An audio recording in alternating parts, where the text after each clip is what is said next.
Beleza? Vamos começar? Tudo certo aí, né, produção? Certinho. Beleza. Fala, povo. Tudo certo com vocês? Começando mais um BTM. Eu já ia dizer o nome do antigo programa, ou o antigo BTM. Mas, voltando aqui, bate-papo multicultural. E aí eu começo sempre com aquela velha deixa. Compartilhe com os amigos, curta a nossa página, comente também na nossa página e expanda cada vez mais esse BTM, esse projeto que tem como objetivo vincular e trazer artistas para cá, para que eles possam falar sobre sua trajetória na música, nas artes em geral. É isso. Eu me chamo Jogama e estou aqui diretamente do estúdio de R. Dias Produções, que tem aí como seu tutor, será que eu posso dizer assim? Rivaldo Dias. Mas sem muitas delongas, hoje o nosso convidado especial, meu amigo aqui, que teve o prazer de conhecer, que a gente se conhece há pouco tempo, mas parece que a gente se conhece há bastante, né? E Marcílio, eu preciso dizer antes de tudo, foi um cara que assim que eu falei sobre a questão do BTM, ele foi logo dizendo, cara, se você precisar de mim aí para dar um up aí no seu programa, pode me chamar que a gente vai dar tudo certo. Não, eu falei no up no sentido, né, parece, não, mas foi no sentido de dizer assim, pode me chamar pode me convidar que eu tô lá, a gente vai lá conversar. E aqui cumpriu a promessa e está aqui conosco. Então, vamos lá para começar mais um grande bate-papo aqui, dessa vez com Marcílio Onofre. E aí, Marcílio, tudo bom, cara? Tô tranquilo. Meu amigo, que satisfação, viu? Eu juro a você... Tá aqui, um prazer. Eu juro a você que poxa, eu nem esperava mesmo, assim, que você... Bora, meu amigo, vamos lá. E no dia que eu lhe convidei você, vamos embora. Cara, e então? Marcílio, que é compositor, professor da Universidade Federal da Paraíba, há bastante tempo, né, Marcílio? Já faz um tempinho já. Os cabelos brancos aqui não negam, não. Quem vê assim até parece que é velho. Mas Marcílio, fala aí pra gente. Entrasse que ano na universidade? Então, como professor primeiro, né? Como professor, depois a gente baixa. Tá. Então, eu comecei como professor substituto na área de matérias teóricas, na UFPB, em 2007. E concomitantemente eu estava fazendo o meu mestrado. E assim que terminei o mestrado, tive a sorte, na verdade, de ter aberto um concurso para professor efetivo. E aí fiz o concurso para professor efetivo e assumi logo em seguida. Foi praticamente quase que depois do meu contrato de professor substituto. Então, desde 2009, eu estou como professor efetivo da UFPB, atuando na área de composição e matérias teóricas, né? Matérias teóricas coletivas, como harmonia, história da música, contraponto modal, né? Análise. Então, essas matérias que, independente se o aluno entrou no curso de bacharelado ou licenciatura, ele vai ter que passar porque elas fazem parte do tronco comum, né? Do tronco comum dos cursos, tanto de bacharelado quanto de licenciatura. Entendi. Então, tu entrou na universidade aí, o quê? 2004? Não, 2007 como professor substituto e 2009 como professor efetivo. Entendi. E aí tu já cursava sempre aqui na UFPB ou viesse cursando de outra universidade? Eu tive a felicidade de fazer a minha graduação aqui, né? E a minha graduação em piano. E durante a graduação eu comecei a estudar a composição, né? Além do piano, tinha a composição com o professor Elieri. E também comecei um projeto de iniciação científica na área de análise musical, voltado para o repertório do século XX, né? Ou seja, um trabalho musicológico com o professor Didier, né? E aí, ao terminar a graduação em piano e ao terminar o estudo da composição pelo Compomos, o Laboratório de Composição Musical da UFPB, com o professor Elieri, eu entrei no mestrado em composição, né? Eu me identifiquei muito com essa área da criação musical, né? Obviamente sem deixar o meu instrumento, o piano, de lado, mas de fato eu me identifiquei muitíssimo com a criação, né? Com a possibilidade de você dialogar, na verdade, com outros compositores que vieram antes de você, né? Então isso é muito interessante, você pegar material de compositores que já não estão mais aqui, mas ao mesmo tempo você poder ver o rastro que ele deixou aqui através Uhum. da obra e dialogar com isso de alguma maneira, contextualizando uma obra que foi escrita há algum tempo atrás, nos dias de hoje, Entendi. né? Então isso aí foi que, como é que eu vou dizer, me estimulou e me estimula muito até hoje, né? Esse trabalho com a tradição, de certa maneira, Sim, sim. né? É importante saber de onde veio para saber para onde é que Pra você onde vai, vai, é. né? Isso aí tem bastante importância, né? Em toda, assim, eu acho que é uma coisa que não vai parar nunca. Tipo, de mesma forma que você cada dia vai conhecendo cada coisa nova ou cada coisa antiga que seja nova para você. E aí é importante realmente esse diálogo para que, além de uma construção musical, uma construção social também. Não sei se eu estou falando uma coisa. Não, claro, eu acho que. E hoje a gente tem, por exemplo, no celular, a gente tem toda a história da música Aham. aí perto da gente, a um clique, basicamente, né? E de certa maneira, eu acredito que a escuta transforma, né? A escuta transforma a pessoa, Sim. né? Acima de tudo, partindo de uma perspectiva do respeito, né? Do respeito e tolerância àquilo que é diferente, por exemplo, aquilo que você não está acostumado a ouvir, Uhum. né? Então, eu acho que esse é o primeiro, digamos assim, quesito para uma boa escuta e para uma escuta transformadora, Tô né? entendendo. E aí eu tenho que perguntar sempre essa máxima, porque é importantíssimo para entender como você vem falando agora sobre essa construção social, cultural e uma construção musical. Como se deu aí essa entrada para o instrumento como o piano, que é um instrumento que não é tão fácil de se ver aqui, pelo menos aqui na nossa região, pelo menos na época, né? Não sei se agora é um pouco mais fácil. Mas como foi essa tua ideia de vou ser pianista, ou não Uhum, partiu assim, uhum, ou durante o ingresso, você já, uhum. bicho, é isso que eu vou para cá, não vou para cá, como foi aí? Essa é uma pergunta sempre muito boa, né, para todo músico, né? Porque o músico é curioso. Ele acaba carregando como sobrenome o instrumento, né? Ah, é Aham, fulaninho, é José do clarinete, é fulaninho do saxofone, é não sei quem da trompa, né? aham, Então o instrumento vira o sobrenome da pessoa, aham, né? Então, pequeno, garoto, assim, a minha avó materna, Laurinete, ela me colocou para estudar música, estudar teclado. Tinha uma irmã do meu avô que tocava, tinha tido uma formação musical, então comecei a estudar com ela, tia Lourdinha. Comecei a estudar teclado. E aí, aos 9 anos, mais ou menos, né? E segui toda a minha infância aí, comecinho da adolescência.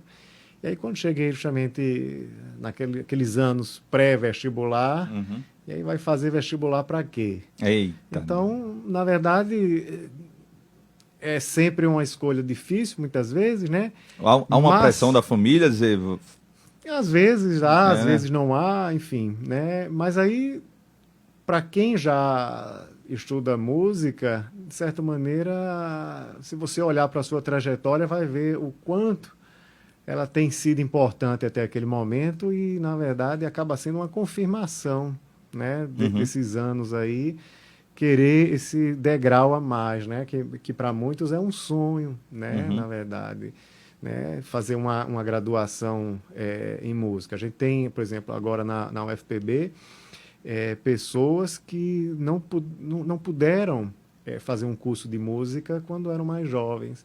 E uhum. aí, bom, já numa idade madura, estão fazendo agora, É né? foda. Então, é exatamente isso. Então, olhando para trás, eu vi o quanto a música era importante na minha vida até então. Então, vamos, digamos assim, formalizar isso com um diploma, né? Então, foi basicamente isso. Então, corri atrás do repertório para tocar, porque tem a prova de habilidade específica, né? Que nós temos até hoje, né? Então as pessoas têm que apresentar um programa ali, mostrar alguma proficiência, na verdade já em um nível, eu diria, intermediário assim do instrumento, Uhum. né? para poder justamente acompanhar o curso, né, sem maiores problemas. Então desde o início tu já estava, assim, predestinado. Ó. Eita. Predestinado é uma palavra muito forte, mas bom, foi dada a oportunidade, Sim. digamos assim, né? Foi dada a oportunidade. Então, quando eu comecei a estudar piano, perto do ingresso do vestibular, eu já tinha alguma bagagem ali que eu trazia da minha infância. Mas né? chegasse a tocar em bandas, assim, tocar teclado em bandas... Passagens rápidas, assim, de colegas que formavam, assim, banda Tá. de meio de garagem, mais para tocar, assim, em show, não, pelo menos não que eu me lembre, não. Entendi. Então, assim, tu já ouvia já esses compositores, assim, Já. desde de Então, criança? é curioso, apesar da minha família não ser uma família de músicos, a Hã? música sempre teve um papel muito importante lá em casa, né? Uhum. Então, cada membro tem o seu compositor, o seu cantor favorito. Ah, fulaninho gosta de Roberto Carlos, Ah, fulaninho gosta de Nelson Gonçalves, fulaninho gosta de Fagner. Então, a música sempre teve um repertório, um papel importante, e esse repertório diverso sempre teve, digamos assim, na palma da minha mão, né? Então, saía um novo disco, sei lá, Trio Nordestino, Trio do Nordeste, Luiz Gonzaga, AGP, Noite Ilustrada. Então, isso era tocado lá em casa, né? entendi. E depois eu me lembro com o CD, os primeiros CDs que chegaram lá em casa, eu me lembro, foram de trilhas sonoras de filme de faroeste, de Ennio Morricone, aqueles western spaghetti, né? E CD, assim, de música, o pessoal chama música clássica, eu prefiro chamar música de concerto, mas música clássica, assim, aqueles highlights, sabe? Aquilo que é mais conhecido, né? Então, agora aquilo foi despertando uma certa curiosidade, né? E agora você me deixou com a pulga atrás da orelha agora. Sobre essa questão aí, eu quero saber aí de música clássica e música de concerto. Não, acho que, na verdade, quando a gente fala música clássica, então, estritamente, nós utilizamos o termo clássica, o clássico, né, música clássica, o período clássico, para se referir justamente ao período da história da música, aquela fatia da história da música Tá. ali, que eu tenho Haydn, Mozart, Entendi. Beethoven, né? Entendi. Então, esses compositores ali, assim, né? Então, o que é mais ou menos o século XVIII, que a gente entende, né? Vai até mais ou menos ali a morte de Beethoven, comecinho dos anos 1800, né? E aí depois vem o romantismo, pega o século XIX, onde vem Chopin, Liszt, Mendelssohn. Então, quando eu falo música de concerto, então eu estou abrangendo, eu acho que abrange mais, né? Do que só a música clássica. Então, a música de concerto abrange a música barroca, música de Bach, né? Handel, Vivaldi, a música clássica e depois a música romântica, a música do século XX, música do século XXI de concerto. Então, é um termo mais amplo, né? E do mesmo jeito, eu acho o termo música erudita, né? Muitas vezes esse termo já foi discutido muito, isso, o erudito, um tanto quanto pedante, né? E esse pode afastar as pessoas, né? E essa não é a ideia. Então, acho que a música de concerto acho um termo mais ameno e que acaba agregando mais. Tô entendendo. Né? Agregando mais. E, de fato, a música é ouvida em um concerto, né? Em português, a gente faz a diferença de concerto e show, né? Então, tem idiomas que não tem isso. Um concerto pode ser um concerto de uma orquestra sinfônica ou um concerto de uma banda sei lá, de heavy metal, né? Então, não tem essa diferença. Mas a gente faz essa diferença. Então, eu acho música de concerto agrega mais. Agrega mais. Essa é a ideia, né? E justamente falando agora sobre abrangência, em que período... Que período assim, eu não sei se eu vou fazer uma pergunta correta, mas assim, que período há esse agregamento, né, na verdade, agregamento de instrumentos não tradicionais para concertos, como é que eu posso falar? Para roupagem de instrumentos que fazem concertos. Chega de instrumentos não convencionais. Eu não sei se eu estou falando a palavra certa. Eu entendo. Olha, isso sempre existiu, né? Essa Uhum. pesquisa sonora, ela sempre existiu. Os compositores, mesmo os compositores Mais tradicionais, assim, também. medievais, por E era. exemplo, sempre incorporaram, né, essas inovações na música. Seja a inovação do ponto de vista da escrita musical, Uhum. por exemplo, você escrever certas melodias que são um pouco arrojadas demais para a época, ou certa maneira de combinar uma, duas, três, quatro melodias, né? Tô entendendo. Então, na escrita musical, um arrojo na escrita musical, e também no uso de instrumentos, né? Então, essas experimentações sempre estiveram presentes. Agora, claro, com o advento enfim, da informática, Uhum. né? Enfim, da eletrônica aí, então a música ganhou muito, né? No sentido de incorporou sintetizadores, né? Mas antes disso, os compositores já buscavam, por exemplo, tem um compositor super famoso, italiano, Russolo, que ele colocava máquinas de fazer barulho, né? Então você tinha lá a música para sirene, que refletia justamente o ambiente urbano, né? O ambiente sonoro urbano, né? Mas, enfim, já existia. Tchaikovsky, por exemplo, utilizou um canhão militar, Caramba. né? Na abertura 1812. É um canhão, é um tiro de canhão, né? Que tem lá, né? Entendi. Então, essa pesquisa, né? Essa busca por uma expressão além dos meios, digamos assim, standard, né? Do que a gente conhece como esse instrumental ocidental, ela sempre existiu. E como era que eles faziam para fazer esse concerto? Tipo... Incorporava. O do canhão, Sim, por especificamente. exemplo. O do canhão já foi feito, inclusive, aqui, há muito tempo atrás, com o canhão. Caramba. Com Eleazar de Carvalho regendo e com o canhão emprestado do Exército. Canhão de artilharia, só que, claro, sem a munição, né? Tá entendendo? Eu me lembro de já ouvir essa história que foi feita, não sei se foi no Santa Rosa, enfim, o pessoal tem mais experiência aí pode dizer, né? E na hora que é um grande forte, a sonoridade realmente é muito poderosa, vai uma pessoa lá que dá um sinal, um músico, dá um sinal lá para o artilheiro Dá uma puxada. dá uma puxada. Eu faço essa pergunta, sabe por quê, Marcelo? Quando eu entrei na universidade também, lá para, acho que 2004, eu acho. Tinha muito essa história, né?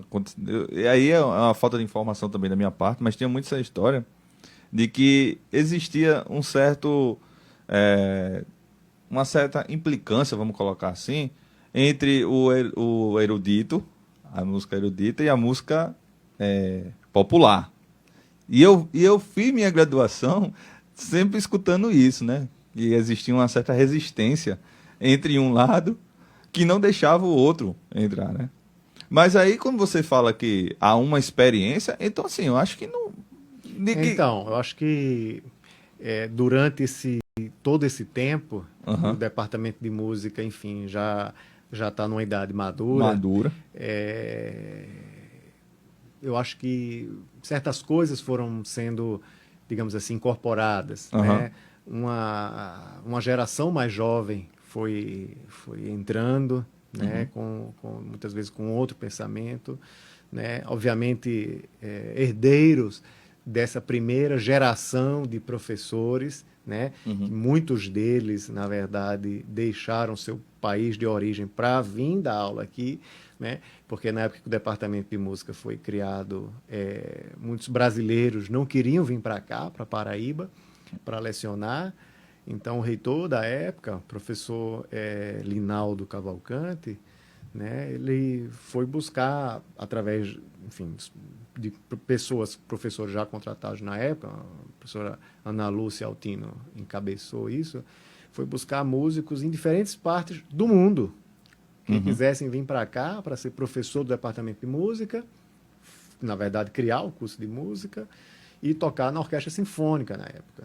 né? Então, vieram muitos chilenos, muitos argentinos, vieram pessoas, enfim, dos Estados Unidos, né, da França, né? Então, essa turma aí que veio, essa primeira turma, tem uma formação muito sólida na música de concerto, Tô entendendo. né?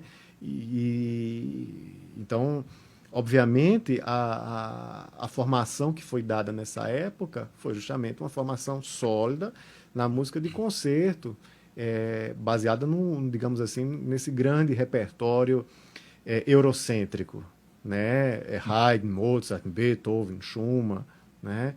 E com o passar dos anos, é uma coisa inevitável acontecer, que foi justamente incorporar habilitações de outros instrumentos, como, por exemplo, guitarra elétrica, né? Claro que quem estuda a guitarra elétrica não vai estudar, muitas vezes, Mozart. Mozart não escreveu para guitarra elétrica, né? Ou quem toca saxofone. Saxofone já é um instrumento muito mais recente. Mozart não conheceu, por exemplo, um saxofone. Beethoven não conheceu um saxofone. Tô entendendo. Então, o repertório acaba sendo outro, né? E, ao trazer esses novos instrumentos, inevitavelmente é trazido para a universidade outros repertórios também, né? E vice-versa, né? Então, hoje nós temos a licenciatura em música popular, né? E estamos em processo de criação de um bacharelado também em música música popular, né? Na dita música popular. Que aí é prático, mais prático, né? A ideia é essa. Então, do bacharelado, a pessoa que, enfim, ingressar não vai cursar tantas disciplinas pedagógicas, né, que são necessárias para ter uma licenciatura. Isso. Então é basicamente isso. Quando você sentiu essa necessidade de fazer o curso no caso de bacharel em teclado não, desculpa, em piano, tu se deparou assim, é porque a pergunta vai ser já tipo uma reprodução, mas entenda. Você escutava vários estilos, como você disse na sua casa, e aí você se depara com um repertório totalmente erudito, ou de concerto, vamos colocar, como você colocou. E aí, houve esse choque? Ou você já foi se acostumando com aquilo, porque você deixa de ouvir uma música mais ou menos que você ouve para ir para uma música mais... Então, mas isso muitas vezes a gente pensa o repertório, né, os diferentes repertórios, assim, sei lá, de Bach, Reginaldo Rossi, como se fossem coisas distantes. Como se nós tivéssemos diferentes aparatos auditivos. Eu tenho um aparato auditivo para ouvir Chopin, para ouvir Beethoven, para ouvir Mahler. E tem outro aparato auditivo para ouvir, não sei, Reginaldo Rossi, para ouvir, sei lá, outro tipo de repertório. Não. Nós temos um único cérebro, né? Nós temos um único aparelho auditivo. Então, a gente escuta com, digamos assim, o mesmo aparato. Então, eu acho que as coisas se somam. Né? Você, por exemplo, escutar... um grande cantor fraseando, cantando, sei lá, um tango ou um bolero, isso ajuda você, eu acredito, se você, obviamente, escuta colocando a sua consciência, né, em perceber esse fraseado melódico, isso vai lhe ajudar quando você tiver, por exemplo, uma melodia, sei lá, estiver estudando um noturno de Chopin, uma balada de Chopin, e você precisar frasear, cantar, né? Digamos assim, a gente utiliza muito essa expressão, tem que cantar mais, né? E o piano é um instrumento, veja, de percussão, né? Então, fazer uma batida que canta, né? Uma percussão, um instrumento de percussão cantar, porque tem o martelo que bate na corda, né? Então, você ter na sua mente, na sua bagagem aí, no seu arquivo, né, auditivo, né, você ter essa impressão do que é um canto com todas as nuances, com crescendo, diminuindo, que hora aumenta a intensidade, hora coloca mais volume em uma nota, diminui o volume em outra nota. Então isso traz uma riqueza. Né? Entendi. Eu acho que isso traz uma riqueza. Eu acho que nada invalida. E a gente não... Nós vivemos, João, você sabe demais disso, em um mundo em que a gente não escolhe o que ouve. Aham. De repente você está aqui, uma pessoa liga um paredão aqui do lado, e sobre esse aspecto, a música é uma arte muito pouco democrática, porque se uma pessoa liga um paredão aqui do lado, inevitavelmente você vai ouvir, Aham. né? Não é como se, por exemplo, tiver algo desagradável aqui na sua frente, eu posso fechar o olho e não ver, não enxergar. Não, na escuta, se tiver alguma coisa tocando aqui muito alto, você vai ouvir, quer você queira, quer você não queira, né? Então a gente vive num mundo com essa diversidade, então é importante abraçar essa diversidade e, obviamente, ser tolerante. Entendi. Né? Essa é a palavra-chave. Inclusive, em tempos tão belicosos, eu acho que essa é uma palavra-chave. Né? Não, você não Entendi. precisa amar, mas você tem que ser capaz de tolerar. Claro, dentro dos Sim. limites legais, dentro do limite do bom senso, do respeito ao próximo, porque o respeito é uma via de mão dupla. Não adianta você respeitar e também não ser respeitado. Entendi, Né? entendi. É porque assim, assim, no caso eu, né, tenho uma visão assim que caramba, velho, quando foi estudar piano, tal, teve que se deparar com toda aquelas Não, mas notas, aquela então tem todo esse mito, digamos assim, tipo né? isso, eu Esse visualizava mito. isso. Mas isso você vê uma orquestra sinfônica, o pessoal entrando ali, aquela ordem, aquele certo rigor, né? Aham. Aquela hierarquia explícita, né? Então entre os músicos, depois entre o Spala pega lá com o oboé e depois afina a orquestra e os instrumentos vão, enfim, ali afinando e Aham. depois entra o maestro, os músicos ficam de pé. Então tem toda essa mise-en-scène, digamos assim, né? Que na verdade é um ritual, Uhum. né? É um ritual, é um tipo de ritual, né? Não é um ritual religioso, não é um ritual, enfim, de outra natureza, mas é um ritual musical, Tô né? entendendo. Algo que foi, digamos assim, consolidado no decorrer do tempo, né? E com algumas funcionalidades, por exemplo, esse fato de pegar o lá para afinar a orquestra é algo funcional. A gente quer que todo mundo compartilhe a mesma afinação, Uhum. né? Tô entendendo. É, isso fisicamente, do ponto de vista físico, né? Que as cordas estejam devidamente ali afinadas, devidamente, enfim, como tem que ser, para facilitar justamente a performance, né? E o maestro entra quando a coisa já está, digamos assim, mais ou menos organizada, já para baixar o braço e começar a música lá. Fala. Por favor, professor, será que vai voltar ainda esse semestre? Voltar o quê? Os concertos? Os concertos, de fato, já voltaram, né? De modo presencial, aos UFPB, já voltou com os concertos presenciais. A pessoa Uhum. precisa se cadastrar no SIG Eventos Uhum. e aí garante lá a sua vaga na sala de concertos, porque nós estamos com um número limitado de pessoas nos concertos, né? Mas, por exemplo, semana passada foi o primeiro, amanhã vai ter o segundo concerto da temporada, então a Orquestra Sinfônica da Universidade já voltou às As atividades atividades presenciais. presenciais. Do ponto de vista das aulas, já há uma possibilidade de voltar presencial a partir da próxima semana, a partir do dia 21, né? Sei. Então, eu vou voltar a dar aulas presenciais, Entendi. né? Então, com turmas pequenas, dividindo ali a turma, respeitando o distanciamento, né? 100% já? Já vou voltar com todas as minhas turmas 100%. Agora, claro, tem professores que têm Ainda. comorbidade, Sim, né? sim. Que já tem um pouco mais de tempo vivido aí, Uhum. e aí a resolução dá direito para ele Entendi. continuar no ensino remoto, Entendi. né? Mas quem não tem comorbidade, enfim... Quem é nadador,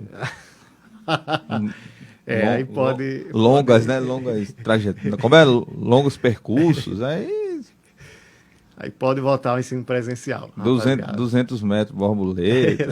Aí não tem problema. Quem foi que fez a pergunta? Eusa Pires. Ah, Feitia, foi? É que, de fato, perde muito, né, com o ensino... Você ensinar a arte Uhum. remotamente, se perde muito, né? O ensino da arte, Sim, de uma sim. maneira geral, tem muito desse olho no olho, tem muito de você experienciar, Uhum. né, o som que está sendo tocado ali em loco, né, naquele local. Tem muito de você, por exemplo, com meus alunos de composição, eu costumo convidar instrumentistas para a sala, para que ele possa, enfim, experimentar certas sonoridades, experimentar certas sonoridades instrumentais, assim, né, de timbre, de nuances. Então, isso remotamente é muito difícil de ser feito, Aham. né? Nem todo mundo tem familiaridade com essa questão tecnológica, nem todo mundo tem, enfim, os melhores equipamentos, melhores fones de ouvido, melhor microfone. Tô entendendo. Então, enfim, né? Então, o ensino presencial a gente ganha muito, é a nossa normalidade, né? Tem alguma atividade para crianças? Ah, eu acho que os concertos são abertos para todos, né? Agora, do ponto de vista de formação, de musicalização, é possível que tenha sido aberto cursos de extensão, né? Eu não sei exatamente se foi aberto agora neste semestre, né? Mas vale a pena dar uma conferida lá na página do CCTA, né? Do Centro de Comunicação, Turismo e Artes. Lá Uhum. tem a informação dos cursos que oferecemos para a comunidade em geral, né? Tanto para as crianças pequenas como para as crianças grandes. Pronto, eu quero fazer duas perguntas para ti, mas eu vou começar primeiro com essa, vê se eu esquecer, tu me lembra, ó como eu tô. Ó, a primeira é, como foi essa necessidade de, eu posso estar falando errado também, Não, me corrija. bota para descer. Como foi essa necessidade de fazer uma pós-graduação fora do Brasil? Partiu de quê? Principalmente, partiu de quê? Não é tipo, vou fazer uma graduação lá fora. Não é essa a questão que eu queria saber de você.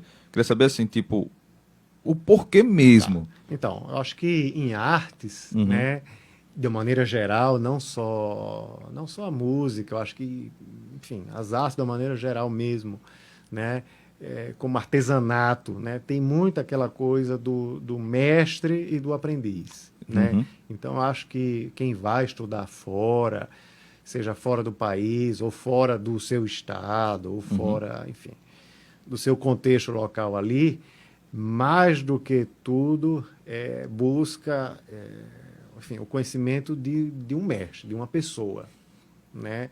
Então, por exemplo, quando eu saí para estudar lá na Polônia, Foi o quê, Marcelo? foi o diploma artístico, eles Certo. chamam de diploma artístico, Aham. né? Na Academia de Música de Cracóvia, Academia Muzyczna w Cracóvia, foi para para estudar com Penderecki, né? Que foi um big name, faleceu nesses últimos anos aí, Aham. mas que Krzysztof Penderecki é um grande nome na música de concerto, né? Ele colaborou, digamos assim, com a expansão das fronteiras daquilo que a gente ouve e entende como sendo música, né? Tem peças super importantes, a Trenodia para as vítimas de Hiroshima, enfim, né? Então, basicamente, você vai buscando o conhecimento daquela pessoa, né? E depois, por exemplo, no doutorado, quando eu fui para o Canadá, né? Foi a mesma coisa, né? Você conhece ali um professor que artisticamente há uma afinidade com o trabalho dele, né? E você vai por causa dessa afinidade. De certa maneira, no final das contas, é um artesanato que você quer aprender, né? E, bom, no final das contas, eu tive que voltar do Canadá prematuramente, mas tive a sorte de poder desenvolver aqui também com uma pessoa que eu admiro muito o trabalho, por desenvolver o meu artesanato, digamos assim, né? Lembrando que esse desenvolvimento do artesanato é algo que vai, acho que para um artista, né? E uma característica transversal do artista é o não conformismo, né? É o não comodismo, né? Com aquilo que ele faz hoje. Então, essa formação, ela vai, digamos assim, até a cova, né? Você carrega até o final da sua vida de certa maneira, esse não conformismo, está buscando esse grãozinho de areia a mais, naquilo que você faz, né? É um estudo e uma curiosidade, né, contínua, né? Então, você vê aqueles artistas engajados, de certa maneira, com a sua profissão, com o seu trabalho, estão sempre, de alguma maneira, expandindo, né? Veja, enfim, Beethoven, veja até, obviamente, nas outras artes, nas artes plásticas, né? Goya, né? Inclusive, muitas vezes, o trabalho artístico de um pintor, de um compositor, é dividido em fases, né?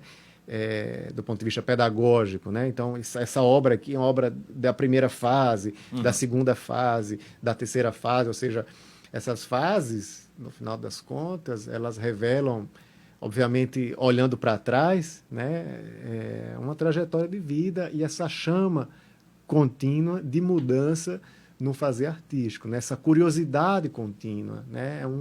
Digamos assim, é um brincar contínuo, né? Que você está sempre descobrindo ali novos brinquedos, enfim, novas possibilidades de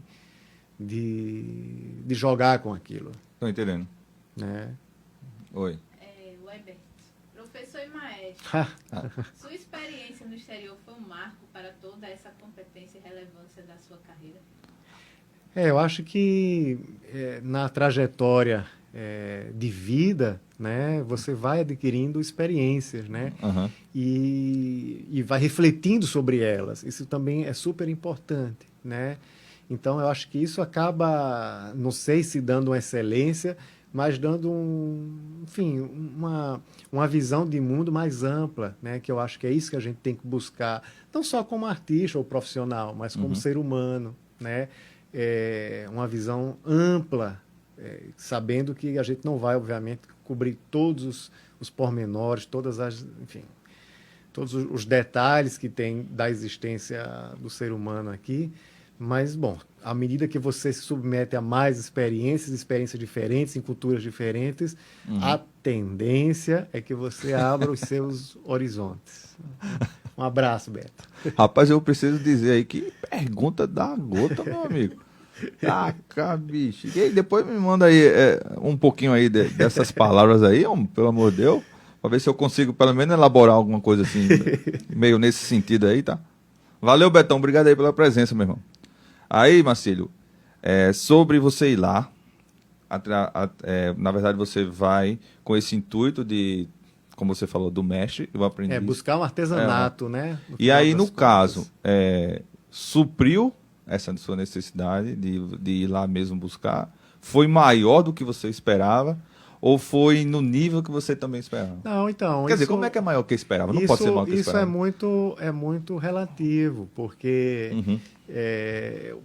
uma característica do ser humano é essa inquietação, né? Você nunca está satisfeito com aquilo que tem, com aquilo que é.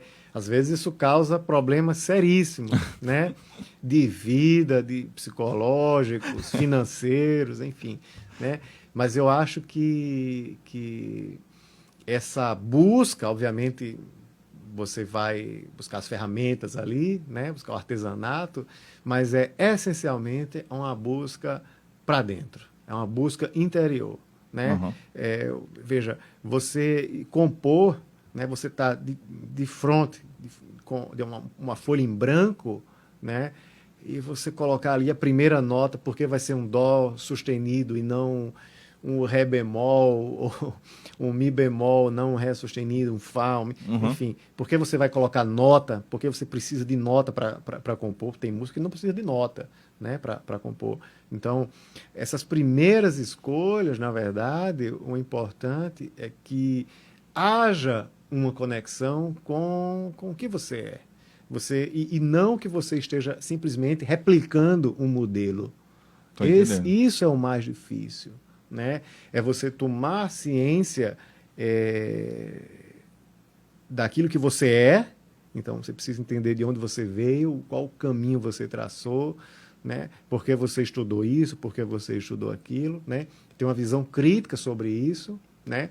Olhar, obviamente, para o seu meio também, né? O que é ser, por exemplo, um compositor de música de concerto no século XXI, morando em João Pessoa, no Nordeste do Brasil, né?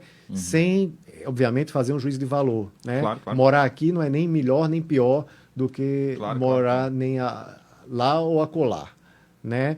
Então, é você apenas contextualizar, né? E o que é verdadeiro com a sua trajetória de vida, né? Seja familiar, seja, enfim, de todas as dificuldades, todo o mel e todo o fel que você viveu, né? Até aquele momento, né? Então, para que você realmente possa fazer algo que você acredita naquilo, entendendo. né? Para que depois, quando eu termine aquela obra, eu olhe para aquela partitura e digo, realmente aqui eu me vejo. E não eu olho e veja, não, aqui eu estou imitando fulaninho, aqui eu estou imitando Beltraninho, aqui eu estou, né? É claro que os modelos são sempre muito importantes, né? Mas que mesmo utilizando modelos, você se veja nesse resultado final. Ah, Né? entendi. Por exemplo, só para dar um exemplo, um grande parâmetro, né, da música ocidental, seja de concerto ou não, né, o dançante, é a questão da continuidade.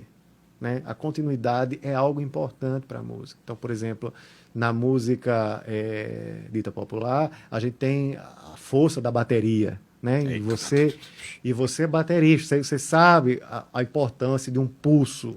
Né? Então, o pulso é uma espécie, digamos assim, de muleta rítmica que cria previsibilidade para o ouvinte. Né? Então, uma previsibilidade nesse contexto, no contexto, por exemplo, de uma canção, e o século XXI é o século da canção, né?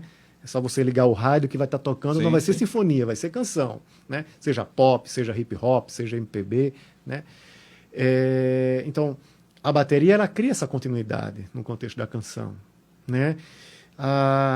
Então, esse foi um dos primeiros aspectos da música que eu me deparei e pensei, não, então vamos experimentar aqui o que é que aconteceria se não tivesse uma continuidade, né? Uma continuidade, digamos, tradicional. Imagina uma música que a cada, sei lá, 2, 3 segundos, ela muda completamente de figura. Muda a harmonia, muda o andamento, muda a instrumentação, tem pausa cortando, né? Então, é uma música muito mais estática, muito mais, digamos assim, quebrada, muito mais descontínua, né?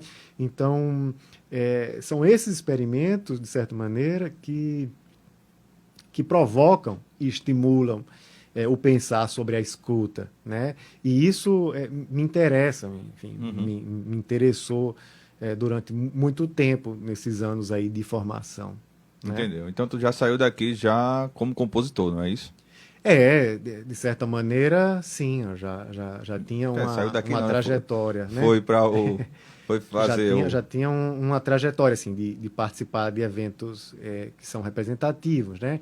Como as bienais de música contemporânea, que talvez seja o evento aqui no Brasil mais importante, é a grande festa da composição musical de concerto contemporânea, né? São as bienais realizadas no Rio de Janeiro, né? Então são eventos muito importantes promovidos pela Funarte, né? E que os compositores têm obras encomendadas, têm estreias. Então é um grande panorama do que está sendo produzido hoje, né?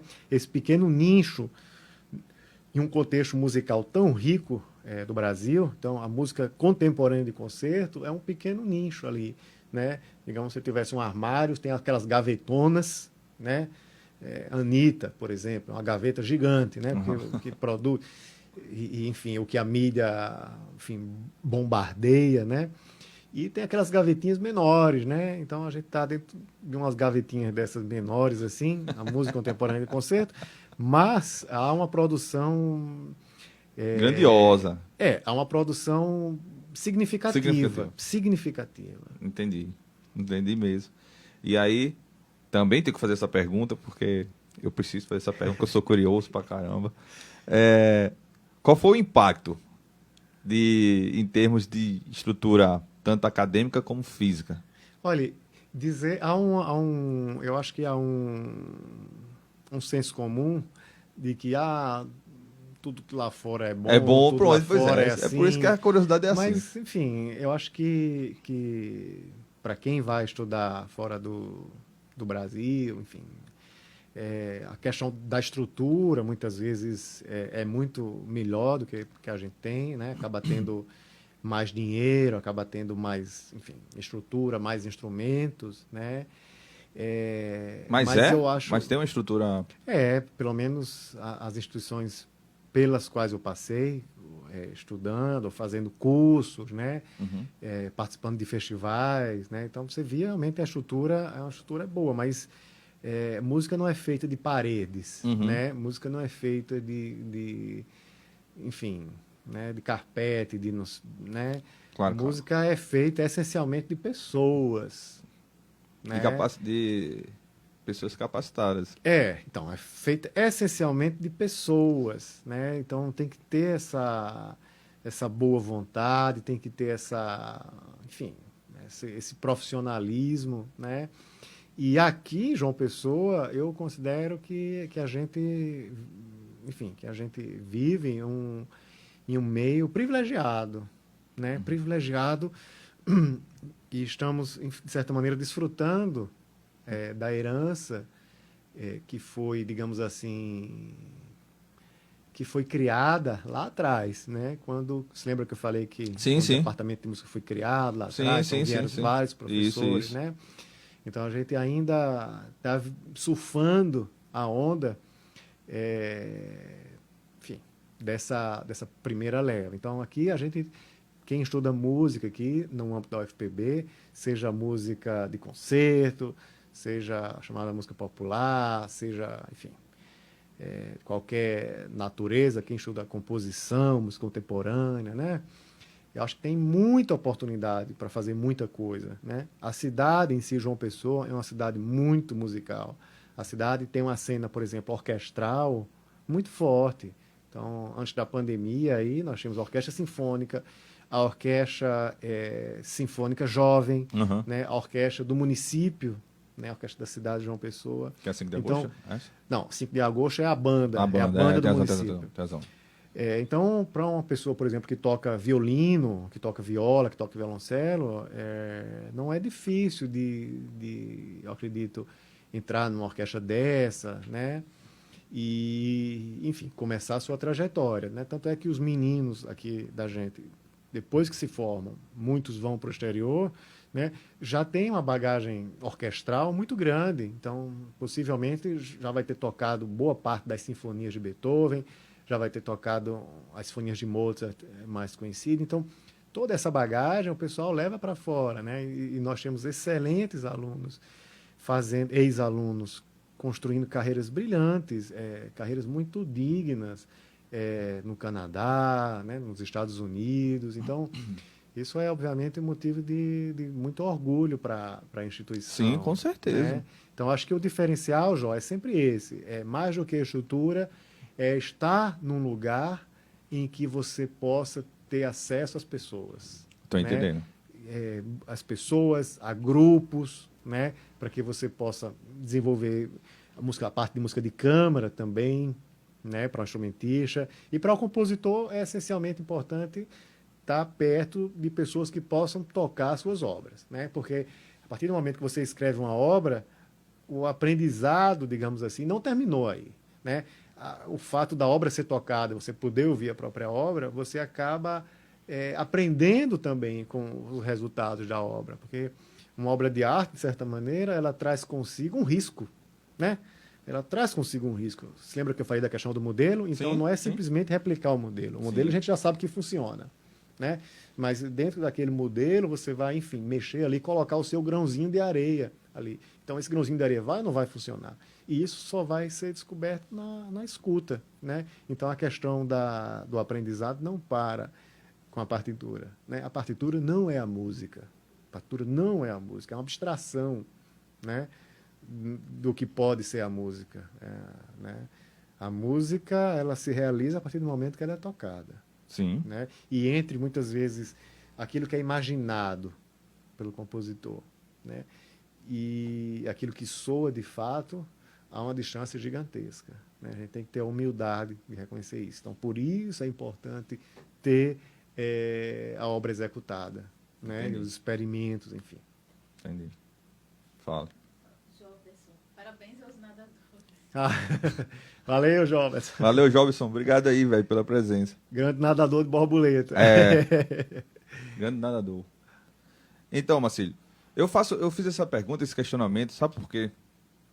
Porque existem algumas disciplinas, né, na verdade são cadeiras, né, que chamam na universidade, que realmente eu senti um pouco de uma dificuldade de ter uma estrutura que ela desse mais subsídios pra gente. Tu tá entendendo? Por exemplo, eu fiz o curso sequencial de música e tinha uma cadeira que era produção musical. E nessa produção musical a gente tinha que saber como gravar um CD, aquela coisa toda. E não tinha esse suporte pra gente. Por isso que eu perguntei assim, o que é oferecido às vezes lá fora dá esse suporte? Eu acho que porque eu não tinha feito a pergunta, sabe, direito, mas eu quis dizer nesse sentido, que realmente é uma estrutura que eu não estou questionando essa estrutura daqui, que eu acho muito muito boa, porque só de abrir um curso sequencial para que você tenha grandes compositores, por exemplo, grandes músicos, e você tem essa proximidade de ter gratuitamente, tu tá entendendo? Assim, foi justamente essa pergunta. Foi por isso que eu fiz esse tipo de questionamento, sabe? Eu acho que, do ponto de vista justamente da estrutura, né, muitas vezes, veja que a universidade imagina, é um ente, é um indivíduo gigante, né?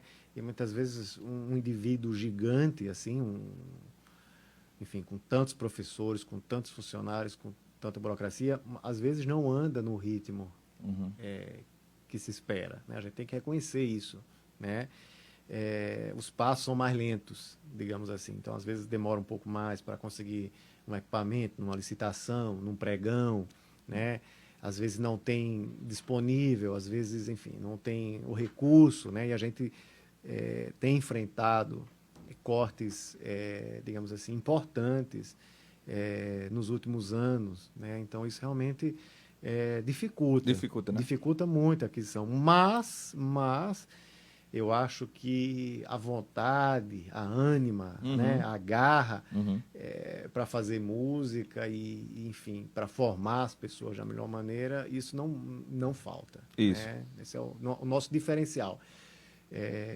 E tem sido o nosso diferencial Sim, aqui sim. Da UFPB. Com certeza, né? com certeza. Eu sou muito grato, toda a minha formação foi na UFPB, eu sou muito grato mesmo. E aí, meu querido, eu queria fazer aquela pergunta. Eita, danada. Olha. Não, tô bem. Não acredito, manter não. a forma, manter a forma. Então, assim, a pergunta que eu queria fazer contigo a respeito de composição. E aí a gente tinha conversado meio aqui em off, mas eu queria saber. Queria que você explanasse, no caso, o seu entendimento sobre o aspecto social que a gente convive para a composição de uma forma que você compõe. Tá. Então, de fato, a gente já começou a tocar um pouquinho, né, nesse aspecto social, falando da escuta, né? Isso. Então, a escuta, a gente não escuta, não ouve numa bolha, a gente não vive numa bolha, não tem como viver numa bolha, né? É insano viver numa bolha, e a pandemia nos ensinou isso, né? O quanto a gente precisou de arte, né? Estando, enfim, em casa. Enclausurado. Exatamente, né? Estando ali em casa, no isolamento, no lockdown. Quanto é importante você ter essa vida intelectual, seja, enfim, lendo, ou ouvindo música, ou assistindo um filme, né? Então, nós somos essencialmente seres sociais. Isso. Né? Nós, enfim, vivemos em sociedade, nós gostamos de viver em sociedade, então nós fazemos, por exemplo, programas, né, como esse, para, de certa maneira, expandir, né, esse nosso lado social. Né? Aqui a gente está falando sobre música, mas poderia estar falando sobre qualquer outra coisa. Né? Então, eu acredito piamente que o compositor, né, o compositor desse repertório, da música de concerto de hoje, ele tem essencialmente um papel social muito importante, né? Um papel de educação, né? De educação. Enfim, por isso eu me propus, né, na primeira hora, e vim para cá, né? Porque, enfim, eu acredito na força da palavra, né? Em abrir um espaço em que, enfim, agregue pessoas para ouvir, para ter a curiosidade de ouvir diferentes repertórios, né? Veja que a música de concerto não se limita somente a Haydn, Mozart, Beethoven, Chopin.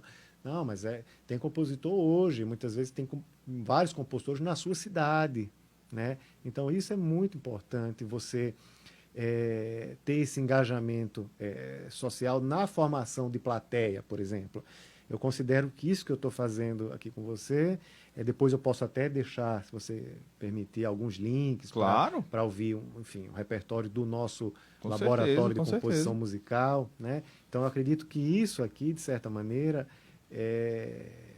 eu estou cumprindo de algum modo minimamente um papel social, né, de difusão de certos conhecimentos, enfim, passando alguma mensagem sobre a música de concerto, fazer musical hoje, né, que, veja, o século XX, os compositores, estava falando de modelo, os compositores olharam muito, né, para o que estava a seu redor. Né? A gente tem, por exemplo, eu falei num professor que eu estudei na Polônia, que é o Krzysztof Penderecki, ele tem uma peça que chama-se Trênode às Vítimas de Hiroshima. Né?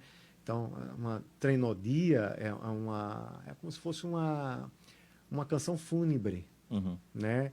E as vítimas de Hiroshima, a gente sabe o que aconteceu em Hiroshima. Né? A gente teve o desastre, a tragédia da bomba atômica. Isso. Né? Então, é uma peça que ele escreve para a orquestra de cordas, mas, enfim, ele faz a orquestra soar como se fossem gritos, como se fosse gemidos, desesperos. Né? Então, é um impacto do contexto social na música em si. Então, veja que o modelo do compositor não foi um modelo abstrato. Né? Eu vou escrever uma sonata barroca como Bach, por exemplo, ou escrever uma fuga. Né? Eu vou escrever uma fuga como Bach, por exemplo, ou uma sonata como Mozart. Estou entendendo. Né? Mas não, eu vou pegar um modelo social, um aspecto importante que aconteceu, né? Trágico, mas inegavelmente importante, extremamente trágico, mas importante. E isso vai ser a minha ideia, a ideia da minha peça. Né? Então, o que seria essa bomba atômica pela perspectiva, enfim, de uma pessoa que tá ali no chão? Né? Uma pessoa que está, não no chão exatamente, né, logo abaixo da explosão, mas que está ali na proximidade e vê aquela onda. Então, é um desespero. Então, é uma música que não tem melodia. Né? E não tem como ter melodia. Né?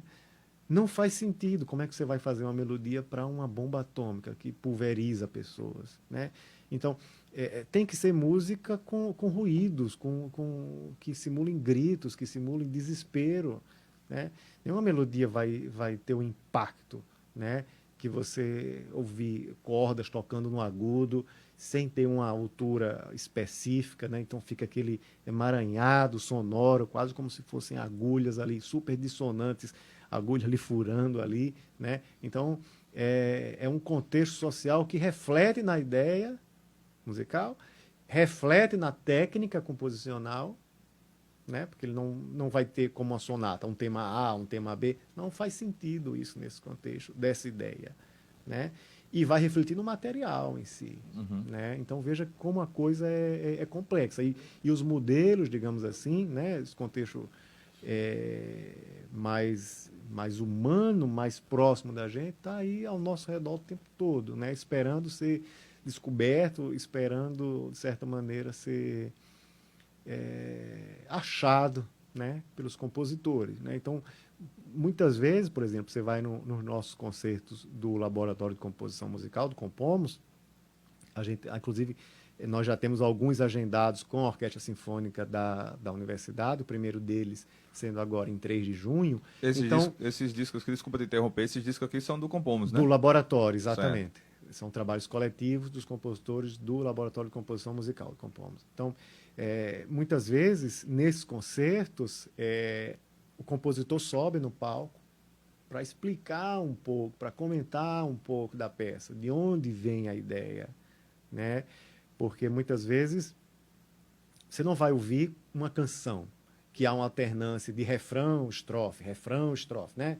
Estrofe, refrão, né? Que é o que a gente está acostumado, é o que a gente liga o rádio e é o que a gente ouve. Então já há né, um contínuo rítmico, normalmente pela bateria, seja ela eletrônica ou não, Sim. né? Eletrônica, eu digo, feito por sample, em computador, em Sim. estúdio, né? Mas não há, né? O que vai ter outra coisa que está conectada com a ideia em si. Então, por isso, muitas vezes, é importante essa aproximação do público, né? E falar um pouquinho da história que está ali por trás da peça, né? Eu vejo que falei um pouquinho dessa peça do Penderecki, e eu acho que se quem não ouviu ou quem já ouviu, se for ouvir agora, vai ter um pouco mais de, digamos assim, de sensibilidade para ouvir certas coisas que talvez não prestasse atenção, né? Por essas metáforas dos gritos, né? Da bomba caindo, né? Então, de que não há uma melodia, né? Isso a gente pode fazer um paralelo também com a arte figurativa e a arte abstrata, na pintura, por exemplo. Então, olha um quadro, vejo uma flor num jarro. Ok, sei que isso é uma pintura figurativa de natureza morta, né? Então, muito bem. Uma outra coisa é olhar para uma tela de Pollock, né? Aquele pintor em que ele pegava a tinta e colocava a tela no chão, no cavalete, assim, e saía jogando, assim, né? Então, se ao olhar aquela tela eu quiser encontrar uma imagem, um vaso e uma flor, eu não vou achar. Se eu quiser encontrar a figura de uma pessoa, eu não vou achar. Então, eu não vou, o nível da apreciação não vai pelo figurativo, né? Eu vou ter ali um outro tipo de beleza. Por exemplo, eu posso, olhando pela maneira como a tinta foi respingada na tela, eu posso deduzir se ele jogou de cima, se ele jogou de baixo, se ele jogou da lateral, se era um pincel grande, se era um pincel pequeno, né? Se foi um gesto rápido, se foi um gesto lento, né? Eu posso ver como a tinta espalhou pelo tecido, né? Se eu aproximar mais. Então, é um outro tipo de beleza dali, né? Eu posso distanciar do quadro e tentar ver, digamos assim, a gestalt, né? O todo formado pela imagem, né? Então, há vários tipos de beleza, né? Então, esses vários tipos de beleza, a escuta contempla, né? Alguns não são tão diretos como uma melodia, você ouvir, enfim, né? Ouvir um Chico Buarque, ouvir, enfim, o grande repertório que nós temos aí com melodias absolutamente incríveis, né? Às vezes é super direto, às vezes não. Às vezes a escuta tem que ser um pouco mais ativa, né? Você tem que ir em direção à música, né? Assim como você olha direcionadamente, né, para uma tela, digamos, abstrata, para querer achar a beleza dali. Não, você vai conseguir, tem vários parâmetros de beleza. Sim, Só claro, que você não vai achar ali um objeto, necessariamente, é algo figurativo. isso. A beleza vai estar em outros parâmetros, vai estar em outros contextos, Isso. né? Então, muitas vezes na escuta a gente tem que, enfim, se dar um pouco do trabalho para sentar, digamos assim, na ponta da cadeira e aproximar, né, de uma maneira empática a escuta da obra. Tá né? entendendo. Porque muitas vezes não vem de modo direto. Beleza. E então, Marcílio, cara, eu não tenho nem como lhe agradecer por esse bate-papo aqui, bicho, muito bom. Eu, particularmente, não sabia muita coisa que você falou aí, mesmo tendo, assim, já estudado algumas coisas academicamente falando, mas, bicho, rico demais, velho, o que você falou aí, impressionante. Gostei bastante, agradeço demais aqui. Eu que agradeço pelo convite, Jó. E aí você falou a respeito de deixar uns links, você quer deixar na página ou você quer falar aqui? Eu acho que você vai deixar o vídeo Sim, online. sim, online. Então eu vou comentar. Certo. E nos meus comentários eu deixo uns links lá do SoundCloud, enfim, Aham. Spotify, enfim. Essas coisas, Tá? né? E quem quiser, enfim, tem o meu contato, não é difícil de achar aí Nas Nas redes sociais. sociais, exatamente. Instagram, Facebook, tô por aí. Agora é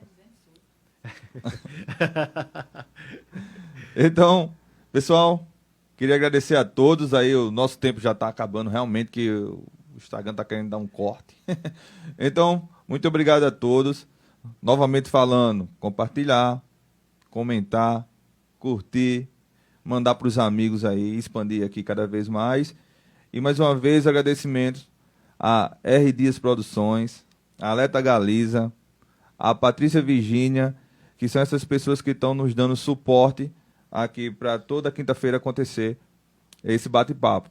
Eu, mais uma vez, falando, sou o Jogama, estou aqui todas as quintas-feiras com um convidado para que a gente bata um papo legal e que vocês possam descobrir mais coisas sobre esses artistas que fazem e que fizeram e que vêm fazendo ainda mais bastante coisa aqui para a nossa cultura. É isso. Um abraço a todos e boa noite.